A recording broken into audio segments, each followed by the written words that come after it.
Yo, okay. Um, fuck, I was on GU. Doesn't matter. Rapid fire on EU. We last had a break of structure, right? Pullback as expected is happening, but we do not get an entry. I don't know why this is at large. Should be down here. And yeah, that's pretty much it. And we do not get that, right? So we move on to EU for the day. EU as well. After we had this basically yesterday, right? Today early hours we had a sweep of that. My expectation was for this high to go. We did not get the high going, so as of now I'm not looking to play any sells on Euro USD, right? Because my expectation is for the buys. So I'm just gonna be a little bit more patient with Euro USD. Yeah, I'm gonna stay patient with that one. And then we've got the Grandmaster GBP USD himself. And we had an internal of the internal, because okay, real quick, bullish on the M15 swing, right? Bullish swing, and then we have this internal structure which mitigated the 4-hour bullish break of the internal structure. Pullback is expected, right? And before we start playing the buys, which is what we're looking for at this point in time, we waited for a bullish push, right? The internal of the internal, we did get a bullish break of structure there. And then considering that we still pretty much mitigated this, that created a low, right? The supply that created a low. You coming into your zones here that I was looking for. You obviously want to be a little bit more careful, right? And lo and behold, you had it blast right through. No valid entry in there, which saves you. You had it blast right through, even through the extreme over here.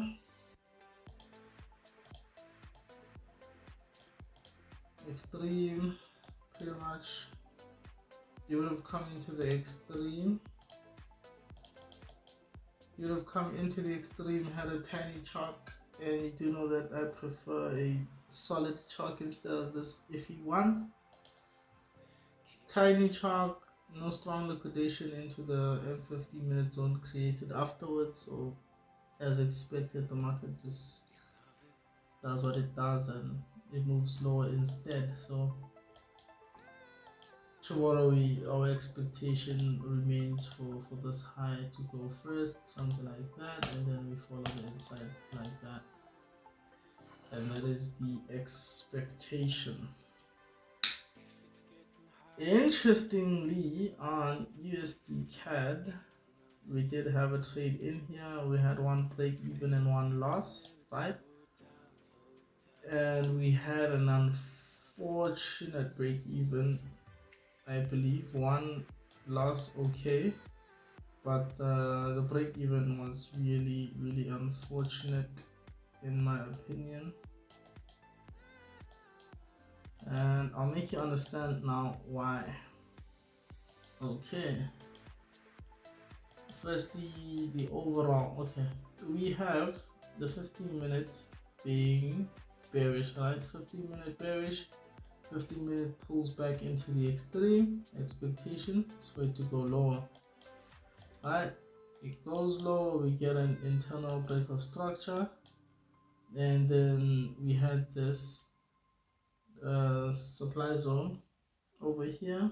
We have the supply zone, which is the flip of the extreme of the internal, right? it comes into here. We had a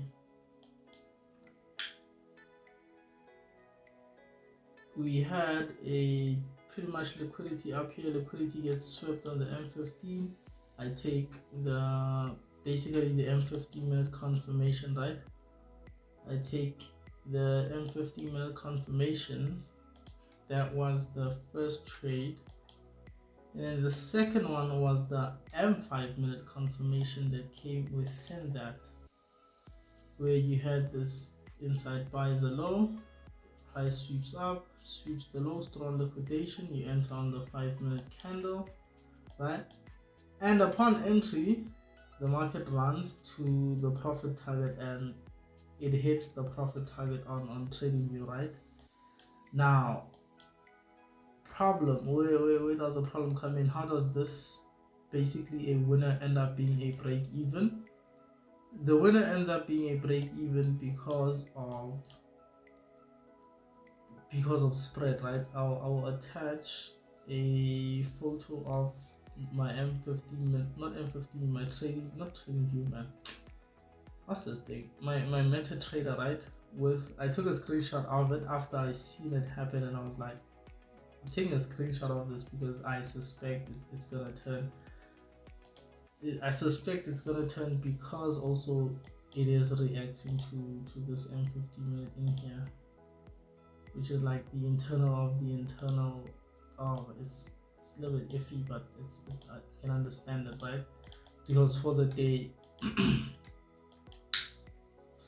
you would have this M15 minute structure forming in there, and it basically followed the M15 minute structure.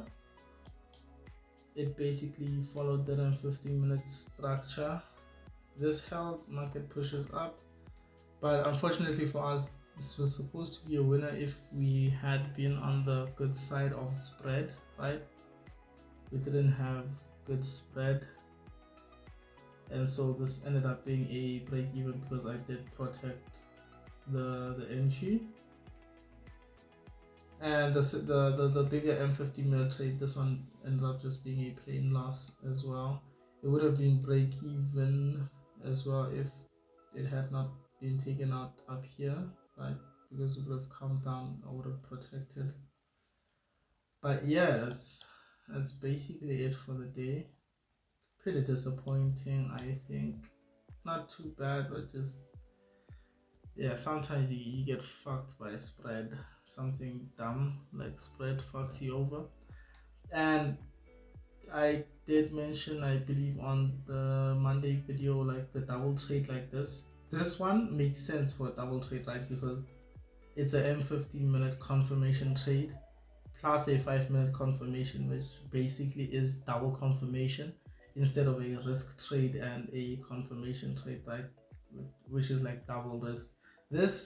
It's double risk, but I think I'd allow it because it was higher probability, right? It was higher probability, so I don't mind that one. I think the idea was good, but unfortunately, part of the execution was not perfect. So we do end up taking one loser and a break-even trade, and yeah, that's pretty much the end of the day. After that, we really didn't have like a re-entry on this M15 minute. I was looking for this zone over here, but as you can see, the market did come in sharply. No liquidation in here, so no trade, and we're pretty much out. And it was already late. My session ends. I usually don't even trade past 6. Like I'll say 6, 7 is like the latest I'd go. So yeah, that's pretty much it for the day. What is today? Wednesday the 7th. Yeah, and that's pretty much it. Peace.